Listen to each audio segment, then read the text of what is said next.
Good morning, सुप्रभात, वंदे मातरम विद्यार्थी मित्रों। मैं आनंद सर अपने YouTube channel make account easy with Anand sir में आपका हार्दिक स्वागत करता हूँ। दोस्तों, हम लोग स्टेट में पार्ट 3 केंद्रीय स्थिति के माप को सीख रहे हैं, जिसमें हमने लास्ट वीडियो में भूयिष्ठक का अर्थ और भूयिष्ठक के अलग अलग सूत्रों को सीखा था। ठीक है, जिसमें अवर्गीय की सूचना के लिए भूयिष्ठक क्या होगा दोस्तों, तो जो अवलोकन सबसे ज़्यादा बार पुनरावर्तित होगा उसे हम अवर्गीकृत सूचना के लिए भूयिष्ठक कहेंगे। वर्गीकृत खंडित सूचना के लिए क्या होगा, तो जो सबसे बड़ी आवृत्ति होगी उसके सामने वाला जो चर मूल्य होगा वो वर्गीकृत खंडित सूचना के लिए भूयिष्ठक होगा। और वर्गीकृत अखंडित सूचना में दो ऑप्शन था, ए और बी। जब वर्ग अंतराल समान हो और महत्तम आवृत्ति एक ही बार आया हो तब MO बराबर L plus FM minus F1 बटे में 2FM minus F1 minus F2 into C। और जब वर्ग अंतराल समान न हो, या दूसरा ऑप्शन कि वर्ग अंतराल समान तो हो लेकिन महत्तम आवृत्ति एक से अधिक बार आया हो, तब MO का जो असाधित सूत्र है उसका उपयोग होगा। और वो क्या है, तो MO बराबर 3M माइनस 2x बार। ठीक है, आज हम लोग शुरू करने वाले हैं दोस्तों स्वाध्याय 3.5, पेज नंबर 109 हमेशा की तरह आपके स्क्रीन पर आपको दिखाई देगा। पहला सवाल है, एक कक्षा के विद्यार्थियों का बुद्धि अंक IQ निम्नलिखित है, विद्यार्थियों की बुद्धि अंक का भूयिष्ठक ज्ञात कीजिए। सिर्फ अवलोकन दिए हुए हैं, मतलब पहली वाली विधि अवर्गीय की सूचना के लिए। तो चलिए शुरू करते हैं। स्वाध्याय 3.5 का पहला सवाल, भूयिष्ठक प्राप्त करना है। अवलोकन दिए हुए हैं अलग अलग 146, 134, 143, 144, 138, 145, 153, 138,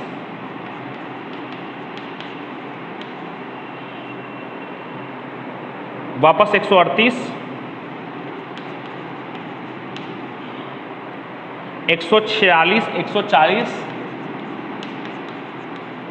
और 135।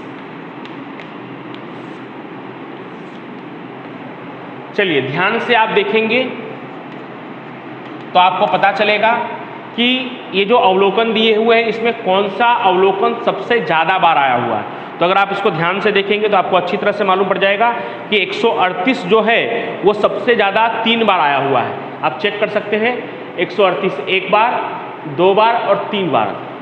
सबसे ज़्यादा कौन आया हुआ है, 138। तो लिखना है आपको कि यहाँ 138 सबसे अधिक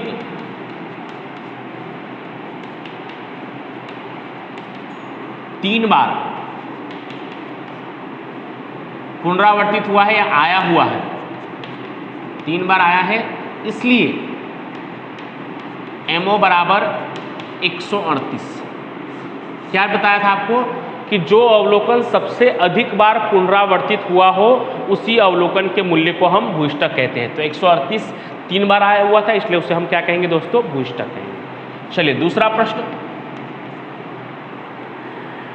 निम्नलिखित कोष्टक एक बेकरी में से प्रतिदिन बिक्री केक की संख्या दर्शाता है, केक की बिक्री का भूयिष्ठक ज्ञात कीजिए। इस बार 2 कॉलम है, XI दिया हुआ है, FI दिया हुआ है। ये इससे भी ज़्यादा आसान है दोस्तों। तो XI में दिया हुआ है 10,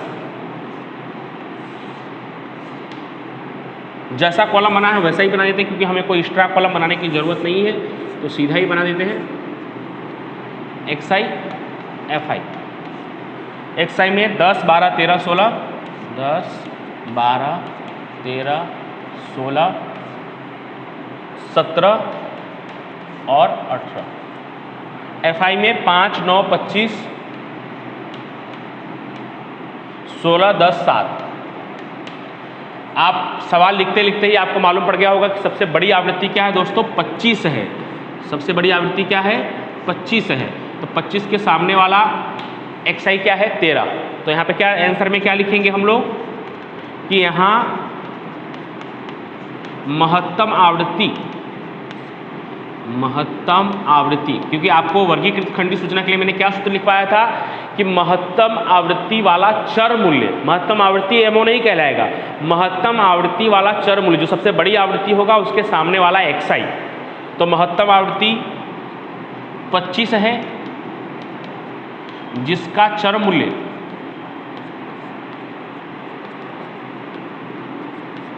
कौन सबसे ज़्यादा बार आया है? तो 13 जो है वो सबसे ज़्यादा बार आया है। यहाँ पे इसका मतलब ये हुआ कि 10 5 बार आया है, 12 9 बार आया है, 13 25 बार आया है, 16 16 बार आया है, 17 10 बार आया है और 18 7 बार आया है। तो ऐसे भी समझ सकते हैं कि भूष्टक क्या होगा? 13 होगा, क्योंकि 13 कितनी बार आया है? 25 बार।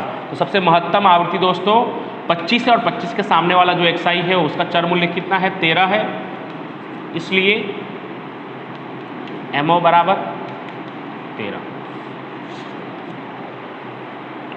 तीसरा सवाल थोड़ा बड़ा सवाल है, क्योंकि उसमें वर्ग लंबाई समान नहीं है, तो उसको हम बाद में करेंगे। पहले चौथा सवाल देख लेते हैं। हमें 1 से लेकर 5 तक के प्रश्नों को करना है, ऐसे कुल मिलाकर 6 तक प्रश्न है, लेकिन छठा जो सवाल है वो भूष्टक वाला, भूष्टक जो है वो आलेख की विधि से है, तो आलेख की विधि हमें नहीं सीखना है, तो हमें 1 से लेकर 5 तक के सभी प्रश्नों को हल करना है। तो हम चौथा प्रश्न देखते हैं। दौड़ की स्पर्धा में 8 स्पर्धकों द्वारा लिए गए समय सेकंड में निम्नलिखित कोष्टक की सूचना से उसके भूष्टक के बारे में अपना मंतव्य बताइए। तो क्या क्या दिया हुआ है चौथे सवाल में? 25.2, 26.5, 28.6, 32.1, 29.0, 29.3, 31.3 और 27.8। अब आप यहाँ ध्यान से देखेंगे दोस्तों, तो यहाँ पे कोई भी अवलोकन पुनरावर्तित नहीं हो रहा है, रिपीट नहीं हो रहा है। तो हम क्या लिख सकते हैं कि यहाँ पे भूष्टक निकालना संभव नहीं है। यहाँ कोई भी अवलोकन पुनरावर्तित नहीं हो रहा है,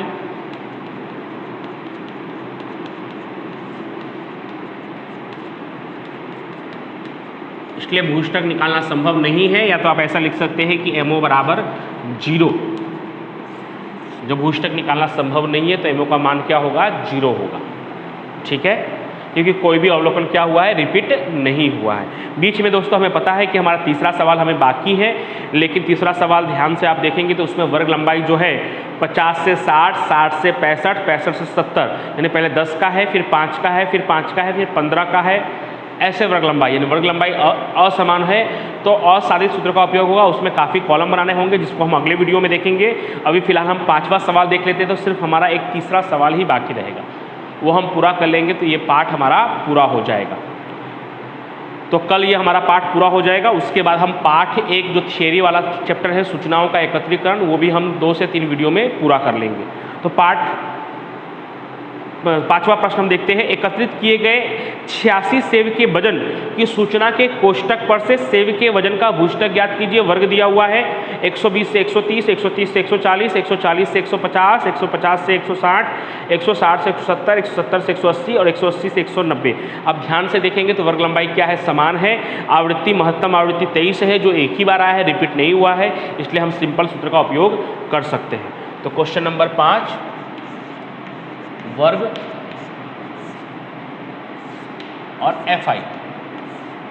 वर्ग में दिया है 120 से 130, 130 से 140, 140 से 150, 150 से 160, 160 से 170, 170 से 180 और 180 से 190 कुल। FI में 8, 13, 19, 23, 10, 8, 5। सबसे पहले भूष्टक वर्ग। तो भूष्टक वर्ग क्या कहलाएगा दोस्तों? जो सबसे बड़ी आवृत्ति होगी वो भूष्टक वर्ग कहलाएगा। सबसे बड़ी आवृत्ति क्या है? 23। तो भूष्टक वर्ग कहलाएगा 150 से 160। ठीक है, उस हिसाब से ये जो है वो कहलाएगा FM, इसके ऊपर वाला है ये जो कहलाएगा F1 और ये कहलाएगा F2। ठीक है, अब हम सूत्र लगाते हैं। तो सूत्र क्या है? MO बराबर L plus FM minus F1 बटे में 2FM minus F1 minus F2 into C। L क्या है?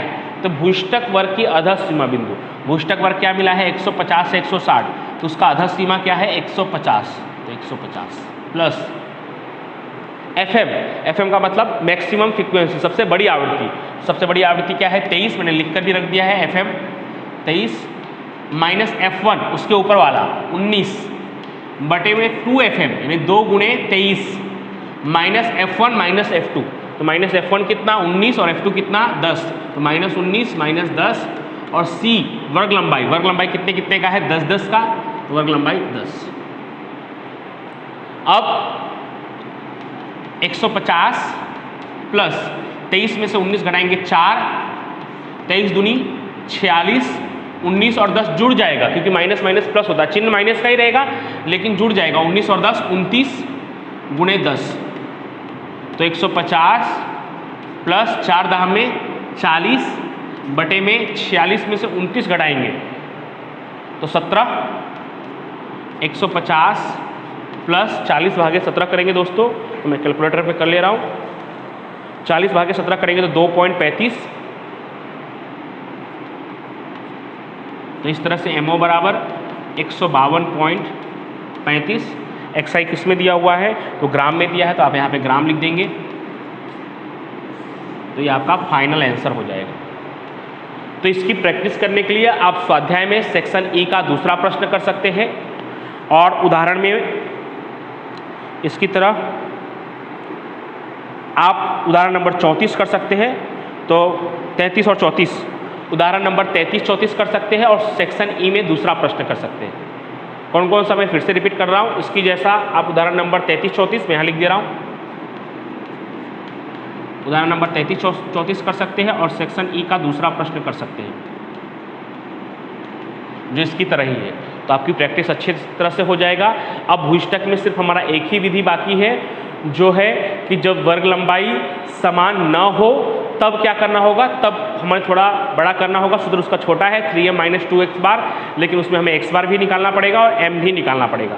तो वो एक सवाल बाकी है, वो हम कल के वीडियो में पूरा कर लेंगे, तो कल हमारा ये पाठ पूरा हो जाएगा। आप इसकी प्रैक्टिस करने के लिए स्वाध्याय और उदाहरण के प्रश्नों को कर सकते हैं, लेकिन ऑफिशियली हमारा ये पाठ कल पूरा हो जाएगा। उसके बाद परसों से या सोमवार के दिन से हम लोग पाठ 1 सूचनाओं का एकत्रीकरण थियरी का चैप्टर है वो स्टार्ट करेंगे, वो भी 1 या 2 वीडियो में पूरा हो जाएगा। Thank you so much.